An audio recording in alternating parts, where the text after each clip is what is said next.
中国和俄罗斯两个世界上影响力、重要性最大的国家之一，美国政府更怕谁呢？更应该怕谁呢？美国和谁合作关系比较深、比较多？还有美国对哪一个地方更有依赖性呢？今天我们一起来分析一下这个事情。那么开始之前，我想问一下你们朋友们，你们觉得美国应该更怕谁？中国还是俄罗斯呢？评论里面跟我说一下。首先，我当然想说一下，大家都不希望这几个地方出任何的冲突或者问题，大家都希望全世界和平。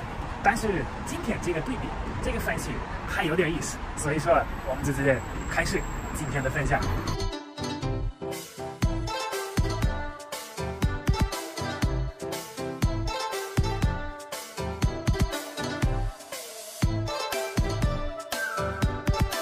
地鬼小伙子 Marky， 那就是我今天又来了。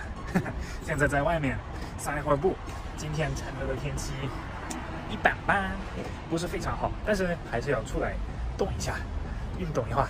那么从俄乌冲突开始之后，全世界大家都看到美国政府开始制裁俄罗斯的国家，整个国家还有俄罗斯的经济，通过一些美国的国际关系和合作国家，包括说一些金融上面的制裁，就让俄罗斯的经济出一个比较大的问题。那么当然，中国和美国有特别多合作的关系，但是肯定大家都会想一下，都会考虑一下，美国突然有一天会不会制裁中国呢？首先呢，一切都有可能，也不是不可能的，但只不过我个人觉得这个可能性非常非常小，因为中国不是俄罗斯。俄罗斯虽然说在全世界内还是有很大的经济和军事上面的影响力和重要性，但是和中国这边还是完全没法对比。俄罗斯当然也是一个很大的市场，也吸引到了很多西方国家的公司去那边做生意赚钱，很多西方国家在俄罗斯也有业务，但是这个总的金额还是不太高，对这些公司的影响来说没有那么大。但是中国这边不仅是世界上最大的一个市场，中国也是全世界的供应商。我觉得咱们先来点数据吧。美国在2020年到中国这边出口的总额为1245亿美金，还有美国从中国这边2020年所有的进口的东西的总额是4347亿美金。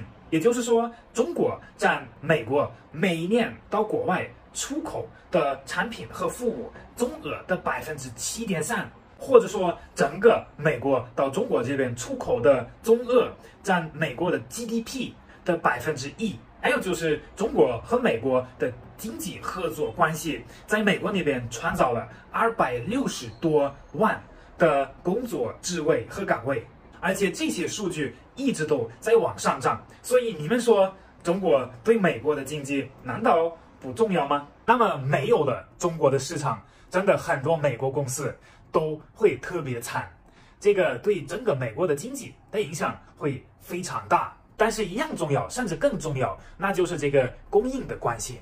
大部分的包括美国的公司，他们的产品都是来自中国这边，在这边生产的，然后出口到美国那边。因为疫情和整体经济的原因，还有很多其他的原因，现在国外的公司很多原材料、很多产品、很多服务都买不到，都非常缺少，已经开始很严重的影响他们的业务、他们的业绩。那你想一下，如果明天中国的公司说我们不给美国的公司提供任何的原材料、服务或者产品了，那这个影响真的是太大了。那么最重要的一个点留到最后，起码是在我的看法中，这个就是中国所有的美国那边的存库、债券或者国债，美国政府的所有的国债的7.55万亿美金，中国这边就占1.05万亿美金。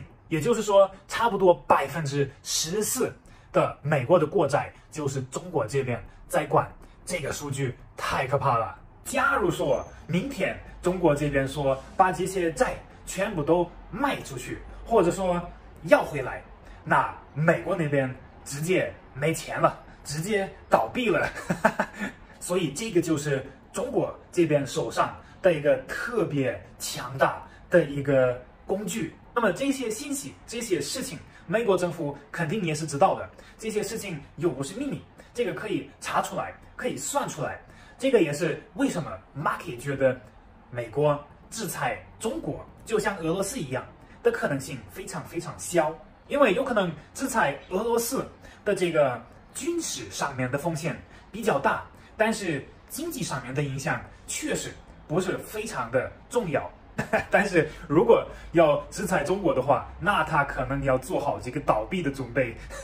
这个影响真的是太大了。那么当然，这个影响肯定不仅是美国才感觉得到，中国这边肯定也会受一个巨大的影响。所以我想说的是，不用去制裁对方，要好好去合作，好好一起发展，一起把经济搞得更好，越来越好。这样才是最好的、最正确的一个路线。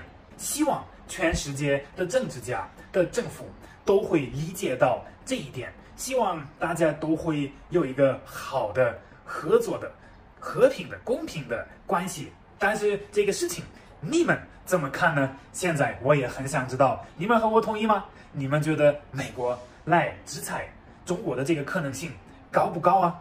评论里面跟我说一下。今天 Marky 又说国际大事了，但是今天的分享就到这儿了。现在我要赶紧的去厨房里面做饭，把午饭吃了，然后下午就继续忙了。如果你觉得今天的分享还可以，比较有趣的话，那就记得留下你的点赞、你的关注。